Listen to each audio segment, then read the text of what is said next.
ओम ओम ओम ओम हरि हरि ओम ओम ओम ओम ओम हरि हरि ओम। ईश्वर को प्राप्त करना सभी लोग चाहते हैं, लेकिन ईश्वर को प्राप्त करने के लिए कर्म करना नहीं चाहते।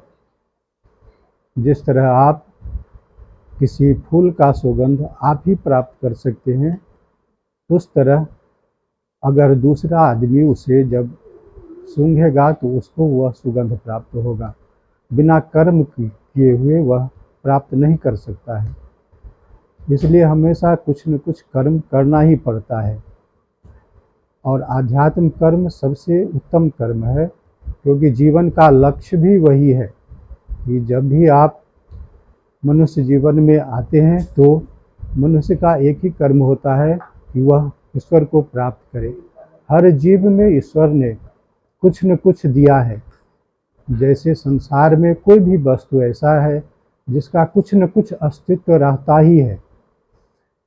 छोटे छोटे कीड़े मकोड़े में भी अपने बचने का, अपने संरक्षण का कुछ न कुछ उसमें ज्ञान रहता है।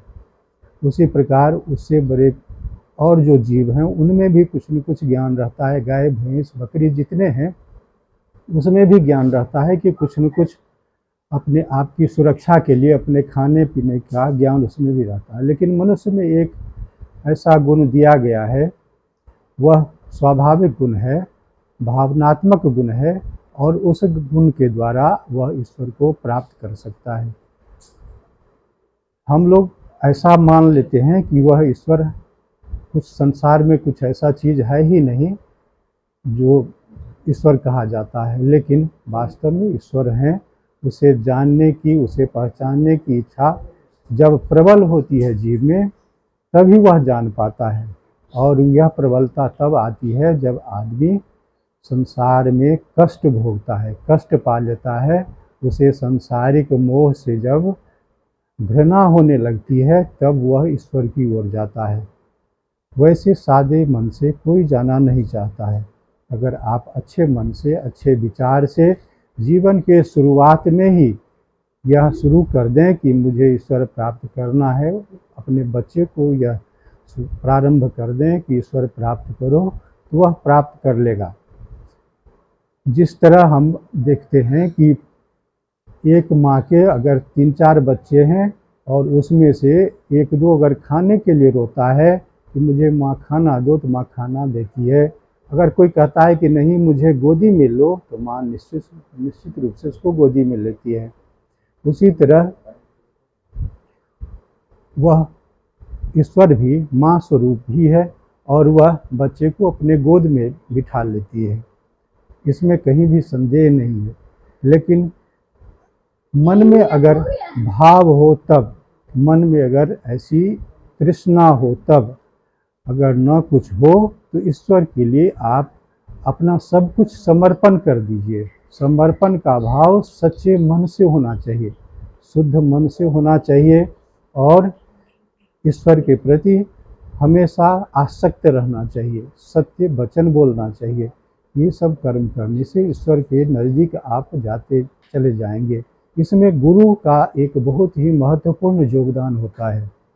गुरु आपको मार्गदर्शन करता है, और वह आपके भटके हुए मन को संतुलित कर, एकाग्र कर वह ईश्वर की ओर ले जाता है, जिसमें सत्संग का बहुत बड़ा महत्व है। अगर आप सत्संग करते हैं तभी आपको जानकारी मिल पाती है कि हम क्या उचित कर रहे हैं, क्या अनुचित कर रहे हैं। उचित अनुचित का ज्ञान ईश्वर से प्राप्त नहीं होता है, वह सत्संग से प्राप्त होता है। इसीलिए ईश्वर से भी बड़ा सत्संग का महत्व कहा गया है। सत्संग बिन सत्संग विवेक न होई, राम कृपा बिन सुलभ न सोई। और यह राम की कृपा से होती है। राम की कृपा प्राप्त करने के लिए आपको उनके समीप जाना होगा, बजरंगबली के समीप जाना होगा, उनका पूजन करना होगा, उनसे प्रार्थना करना होगा, उपवास करना होगा, तब वह आप उनके समीप जा पाइएगा। आप किसी भी सांसारिक लोग के बारे में भी अगर आप देखें तो आपको पता चलेगा कि आप जब किसी व्यक्ति के नज़दीक बार बार जाएंगे निश्चल भाव से जाएंगे, प्रेम भक्ति से जाएंगे, तो निश्चित रूप से आपको वह अपना बना लेगा। लेकिन आप अपने मन में अगर द्वेष रख के, बैर भावना रख के किसी के पास जाएंगे, वह आपको धीरे धीरे दूर कर देगा। इसी तरह निश्चल भाव रहना चाहिए और विश्वास रहना चाहिए कि ईश्वर मुझे जरूर अपना लेंगे। ऐसी भावना करके अगर आप ईश्वर के नज़दीक जाएंगे तो निश्चित आपको अपना लेंगे और वह आपको अपना बना लेंगे, अपना स्वरूप प्रदान कर देंगे। ये ईश्वर की कृपा होती है। ईश्वर की कृपा से ही यह संसार चल रहा है।